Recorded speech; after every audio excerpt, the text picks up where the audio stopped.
I am not in a position yet to begin fully putting our state on the road back. People are talking about potential for the virus to come back in the fall, which means the game isn't over. From beaches to businesses, as some other parts of the nation begin the process of reopening, our local leaders say not so fast. Good evening, everyone. I'm Maurice Dubois. And I'm Christine Johnson, now on CBS 2 and streaming on CBS and New York. These relaxed coronavirus restrictions in some states come the same day the death toll in this country surpasses 50,000. In New York, 422 additional deaths were reported yesterday, but it is the lowest single death toll so far this month. Despite that, New York and New Jersey are not ready to reopen. CBS 2's Jessica Layton live in Hoboken with more on that. Jessica? Christina, Maurice, we're now 5 weeks into that stay-home order, and it's still hard to get used to scenes like this. Streets here in Hoboken deserted on a Friday night. Bars and restaurants that would normally be packed are empty because they're still closed. And with so many people still dying of COVID-19 on a daily basis here in the tri-state area, our two local governors say we won't be reopening anytime soon. On the same day we learned the COVID-19 death toll has topped 50,000 nationwide, President Trump praised the nation's progress, saying the world is watching.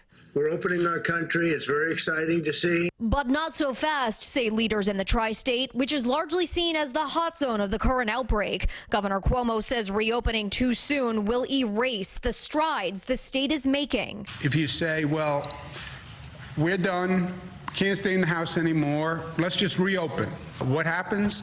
That's what happens.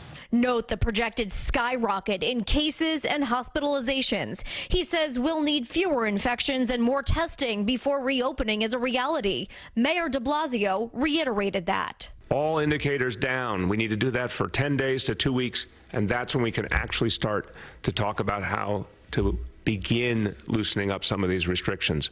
And in New Jersey, where more than 250 people died Friday, Governor Murphy said we are not out of the woods, and he's not prepared to reverse these closed signs anytime soon. I am not in a position yet to begin fully putting our state on the road back. We need to see more progress and more slowing before we can begin those considerations. Good morning. How's everyone doing?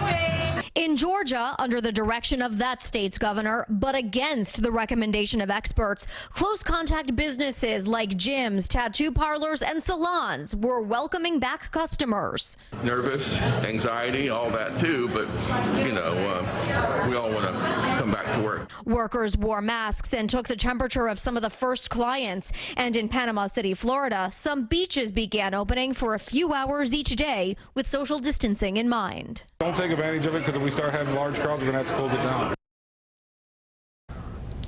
All right, and back here live in our area, both Governor Andrew Cuomo and Governor Phil Murphy have acknowledged over and over, if we make the mistake of reopening too soon, the second wave of that virus could hit hard, sending us all back to square one, a place certainly none of us want to be.